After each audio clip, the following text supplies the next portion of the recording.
வாங்க இன்றைக்கி ஜவ்வரிசி வடகம் செஞ்சிடலாம். அதுக்கு வந்து தண்ணி வந்து நான் வந்து கொதிக்க வச்சுருக்கேன். இது வந்து ஒரு 2 மணி நேரம் ஊற வச்சுருக்கேன் ஜவ்வரிசியை.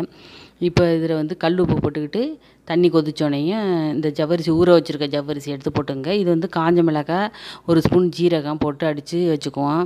இப்போ நைஸாக அடிக்காமல் சும்மா 2 சுற்று அடித்து வச்சுக்கிட்டு இதில் பெருங்காயம் போட்டுக்கிட்டு இந்த அடித்து வச்சுருக்கோம்ல இதையும் போட்டு நல்லா உப்பு கல் உப்பு போட்டு நல்லா கிண்டணும். நல்லா வேகணும்.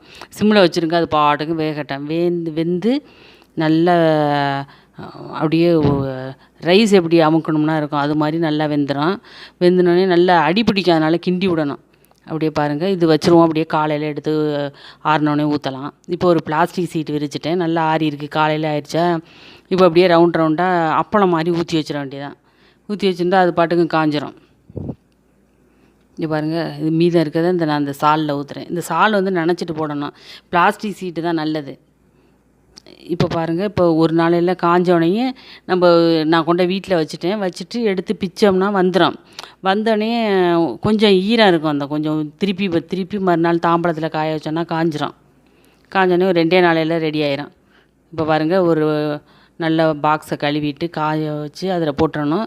இப்போ நல்ல எண்ணெய் காஞ்சோடனே போட்டு பொரிக்க வேண்டியதான். 2 அப்பளம் மாதிரி 2 எடுத்து பொரிச்சிட்டோம்னா சூப்பராக இருக்கும் எல்லா சாப்பாட்டுக்கும்.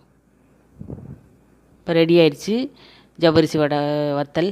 வாங்க சாப்பிட்லாம். சுவையான ஜவ்வரிசி வடகம் ரெடி. நல்ல எண்ணெய் காஞ்சோடனே போடணும். அப்போ தான் நல்லா பொரியும்.